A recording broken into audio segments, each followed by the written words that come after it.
नमस्कार, आप देख रहे हैं समय प्रभात। आइए नजर डालते हैं आज की ब्रेकिंग न्यूज पर।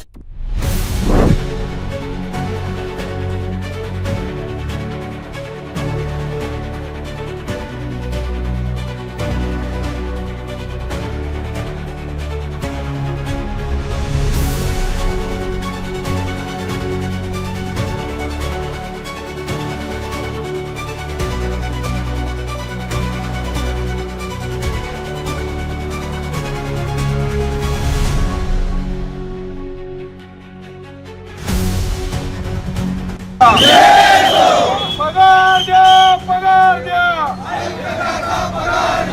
पगार द्या, पगार द्या.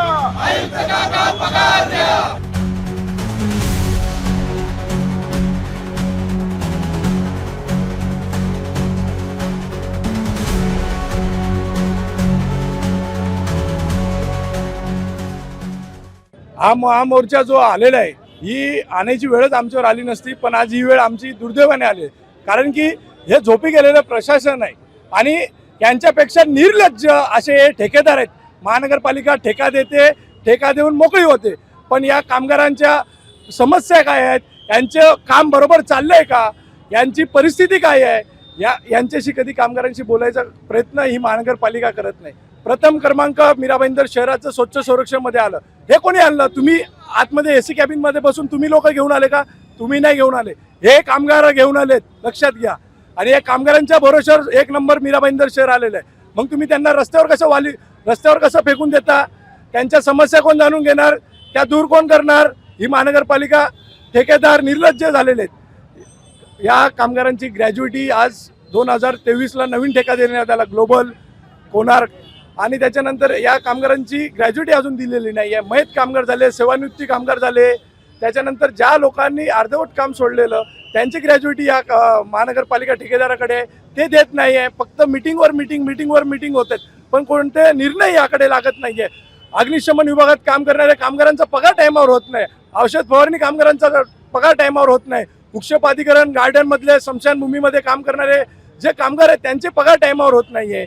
कामगारांचे सुट्टीचे पैसे टाकले जात नाही, DA टाकत नाही आहे, त्यांना कोणत्या प्रकारचे रेनकोट मिळत नाही आहे, गमबूट मिळत नाही आहे, किंवा त्यांना मेडिक्लेम सर्वात मोठं जे म्हणजे स्वच्छ संरक्षणमध्ये एक नंबर आलं, पण त्या लोकांनी त्यांच्या स्वतःच्या जीवाशी खेळून आपलं शहर स्वच्छ करण्याचं काम केलं. त्या कामगारांना मेडिक्लेम नाही आहे.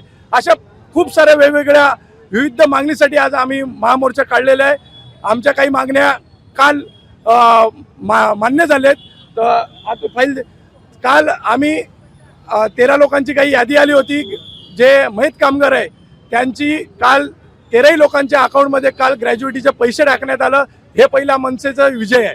कारण मनसे ज्या टायमाला आंदोलन करते, मोर्चा करते, त्याच टायमाला या प्रशासनला आम्ही जागा करण्याचं काम करतो. काल ग्रॅज्युइटी काही 13 लोकांचे आलेले, पण उर्वरित लोकांची कधी देणार? बाकी जे सेवानिवृत्ती कामगार आहे त्यांची कधी देणार? किंवा इतर जे कामगार काम करतात त्यांची ग्रॅज्युइटी कधी देणार? याचा निर्णय अजून लागलेला नाही आहे. त्या निर्णयाचं उत्तर घेण्यासाठी आम्ही या ठिकाणी आलेलो आहे. तसेच अग्निशमन आज मोठ्या प्रमाणात मीरा भाईंदर महानगरपालिकेत भरती निघाली आहे, पण या शहरामध्ये जो आज 22-20 वर्ष झाले कामगार काम करतोय त्यांना पहिलं प्राधान्य द्या ना तुम्ही. त्यांना पहिलं प्राधान्य देत नाहीये. बाहेरून कोणतरी येणार आणि यांच्या डोक्यावर बसवणार, हे कुठेतरी चुकीचं चाललेलं आहे. त्याच्या विरोधात आवाज आज महाराष्ट्र नवनिर्माण सेनेने उचललेला आहे. नाही, सफाई कामगार असू दे, अग्निशमन विभाग असू दे, कोणताही विभाग असू दे, याच्यामध्ये मीरा भाईंदरकरांना डावळलं जातं. जे मीरा भाईंदरचे भूमिपुत्र, याच्यापेक्षा दुसऱ्या महानगरपालिकात म्हणजे विरार असू दे, नालासोपारा असू दे, पालघर असू दे, तिकडच्या कामगारांना पहिलं प्राधान्य दिलं जातं. दुसरी गोष्ट, जे काही कंत्राटदार आहेत हे 2 महिने माणसांना कामाला ठेवतात, परत 3 महिने घरी बसवतात, परत 2 महिने घेतात. याबद्दल पण आपण आवाज उचलणार आहात का? याबद्दलच आज आवाज उठवलेला आहे. हा जो आवाज दिसतोय ना, हा त्यांच्या प्रत्येक कामगारांच्यासाठी आहे.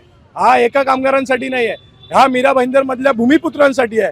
हा मीरा भाईंदर मधल्या प्रत्येक कामगारांसाठी हा आवाज आज बनून आम्ही इथे आलेलो आहे.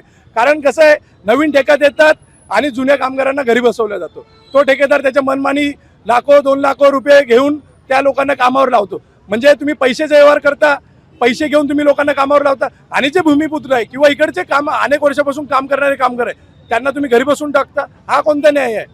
महाराष्ट्र नवनिर्माण सेना हे तुमचं कधीच सहन करणार नाही. म्हणून आज आम्ही महामोर्चा घेऊन या महानगरपालिकेवर आलेलो आहे. आता एका विषयाला हात टाकला की 2 लाख रुपये घेऊन यांना कामावर लावलं जातं. असे कोणते ठेकेदार आणि याच्यावर कारवाई फौजदारी गुन्हा का नाही दाखवतो? आम्ही वारंवार मागणी करतोय की या सर्व ठेकेदारांवर कारवाई झाली पाहिजे. औषध फवारणी ठेकेदार असतील, सफाई कामगार असतील किंवा विविध स्मशानमध्ये काम करणारे असतील, वृक्षपातीकरण गाड्यामध्ये काम करणारे लोक असतील, या अशा प्रकारे जे व्यवहार करतात म्हणून जुन्या कामगारांना अजून घरी बसवलेले आहेत. अजून 100-200 कामगार असे आहेत की वेगवेगळ्या विभागामध्ये काम करतात, पण त्यांना नवीन ठेका दिल्यानंतर त्यांना घरी बसवलं. हे कुठेतरी अन्याय.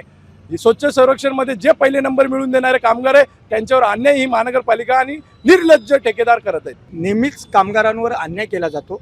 याच अन्यायाला वाचा फोडण्यासाठी आज महाराष्ट्र नवनिर्माण सेनेने महामोर्चा आयोजित केला होता आणि याच्यामध्ये ग्रॅज्युटी असेल, 10 तारखेच्या आतमध्ये 10 तारखेपर्यंत पगार असेल, आता येणारा दिवाळी बोनस असेल, त्यांचा DA असेल, या सर्व विषयावर महाराष्ट्र नवनिर्माण सेना महामोर्चा घेऊन आलेले. आज तुम्ही पाहत असाल की ठेकेदार आणि अधिकारी यांचं साठलोट आहे. आज तुम्ही मगाशी एक प्रश्न विचारला की ते 2-2 लाख, हो 2-2 लाख रुपये घेऊन ग्लोबल असेल, कोणार्क असेल किंवा इतर ज्या संघटना ज्या कंपन्या आहेत ते 2-2 लाख रुपये घेऊन कामगारावर, जुन्या कामगारावर अन्याय करून याच्यावर भरती केली जाते. जुने कामगार आजही घरी बसलेले. मी आयुक्त साहेबांना सांगतो की तुम्ही आलात त्यावेळेला महाराष्ट्र नवनिर्माण सेनेने सांगितलेलं की एक माणसाचे 2 लाख रुपये घेतले जातात, याची चौकशी करा. जे जे ठेकेदार असं करतायत त्यांच्यावर गुन्हे दाखल केला, परंतु आजपर्यंत झालं नाही. पण आता आम्ही महाराष्ट्र नवनिर्माण सेना हे खपवून घेणार नाही, कारण की हे ठेकेदार आहेत, हे माजलेले आहेत आणि यांना आशीर्वाद हे अधिकारीच देत आहेत. यामध्ये जुने अधिकारी जे आहेत वरती 4थ्या माळ्यावर बसलेत, 1ल्या माळ्यावर बसलेत, 3ऱ्या माळ्यावर बसलेत, हे अधिकारी त्यांना पाठीशी घालतायत आणि त्यांना पाठीशी घालून हेही त्याच्यामध्ये पैसे कमवते. हा महाराष्ट्र नवनिर्माण सेनेचा आरोप आहे. खबर देखने के लिए देखते रहे समय प्रभात.